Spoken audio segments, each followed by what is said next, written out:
चेतावनी को अनदेखा करते हुए एक एक करके भीम, अर्जुन, नकुल और सहदेव ने झील से जल पी लिया और बेजान हो गए। अब केवल युधिष्ठिर, सबसे बड़े, जिन्हें धर्मराज के रूप में जाना जाता था, बचे रहे। जैसे ही वह झील के किनारे आए, उन्होंने अपने सभी भाइयों को गतिहीन और निर्जीव देखा। फिर जंगल कांप उठा। झील के किनारे एक दिव्य बगुला दिखाई दी।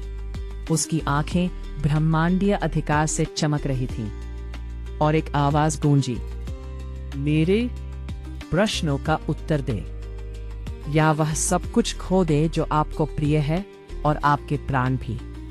इस प्रकार मानव इतिहास के सबसे गहन दार्शनिक संवादों में से एक पवित्र यक्ष प्रश्न की शुरुआत हुई। युधिष्ठिर शांत, स्थिर और केंद्रित रहे। अब सब कुछ केवल उन्हीं पर निर्भर करता है, पांडवों का भाग्य और संसार का भाग्य। यक्ष ने उनसे पहेली और प्रश्न पूछे जो अस्तित्व की प्रकृति को भेदते हैं। सबसे बड़ा आश्चर्य क्या है? दुनिया को क्या बनाए रखता है? मृत्यु से अधिक शक्तिशाली क्या है? और हर जवाब के साथ जंगल स्थिर हो गया, यहाँ तक कि देवता भी सुनने के लिए रुक गए।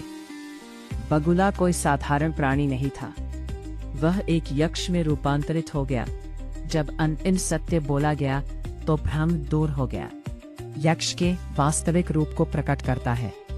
वह स्वयं यम, मृत्यु के देवता थे, कर्म के ब्रह्मांडीय न्यायाधीश, स्वयं युधिष्ठिर के पिता, जो युधिष्ठिर की बुद्धि की परीक्षा लेने के लिए बगुले के रूप में छद्मवेश में वहां उपस्थित थे। यह रहस्य उनके संवाद के अंत में प्रकट होता है। यक्ष प्रश्न में 126 दिव्य प्रश्न है, जो ब्रह्मांड विज्ञान, नैतिकता, जीवन, कर्तव्य, पुण्य, नियति, धर्म के शाश्वत नियम और अस्तित्व की प्रकृति को छूते हैं।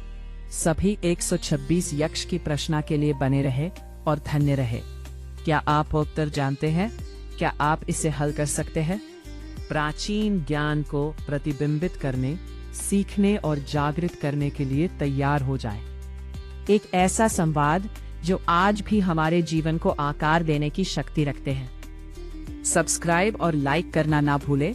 नवीनतम अपडेट पाने के लिए नोटिफिकेशन चालू करें। यक्ष प्रश्न ज्ञान की आपकी यात्रा अब शुरू होती है।